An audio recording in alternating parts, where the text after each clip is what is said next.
Let's start with a real-world problem. We want to predict whether a tumor is malignant or benign. Our goal is simple. We take some input features and output a probability between 0 and 1.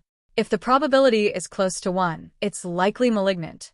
If it's close to 0, it's likely benign. To make this prediction, we need data. For example, tumor size, cell irregularity, texture score. These are numerical features that describe the tumor. Think of these as the raw information we feed into the neural network. Now the neural network starts processing. Each neuron in the hidden layer takes all inputs, multiplies them by weights, adds a bias, and produces a value. Then we apply an activation function like ReLU. This turns each neuron into a feature detector. And importantly, we don't just have one neuron, we have many. One may detect large tumor. One may detect irregular shape. Another may detect a combination of features. So the hidden layer is automatically learning useful patterns. Next, all those learned features are combined again. The output layer takes the hidden layer outputs, combines them with new weights, and applies a sigmoid function. This converts the result into a probability. For example, 0.1 likely benign, 0.9 likely malignant. This is the model's final prediction. But how does the model know if it's correct? We compare the prediction with a true label using binary cross-entropy. If prediction is correct, small loss. If prediction is wrong, large loss.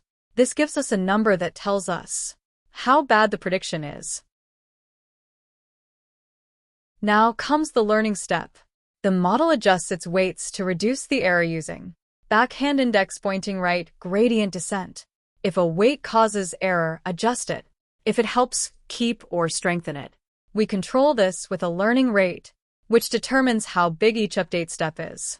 Backhand index pointing right, this process is called backpropagation. Putting everything together. Forward pass. Input, hidden layer. Hidden output. Backward pass. Compute loss. Update weights. And we repeat this process many times. Backhand index pointing right over time. The model improves and learns patterns. Here's the key idea. The neural network is not using hard rules like, if size, 5 then cancer. Instead, it learns intermediate features, combines them, and builds flexible decision rules. Backhand index pointing right, it learns soft, continuous, complex relationships from data. I'm going to walk you through a complete example of using a neural network to predict whether a tumor is malignant or benign. We start by loading a real-world dataset called the breast cancer dataset. This dataset contains many features describing tumors, such as size, texture, and shape.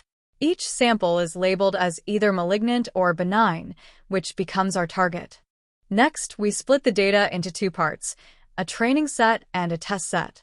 The training set is used to teach the model, while the test set is used to evaluate how well it performs on unseen data.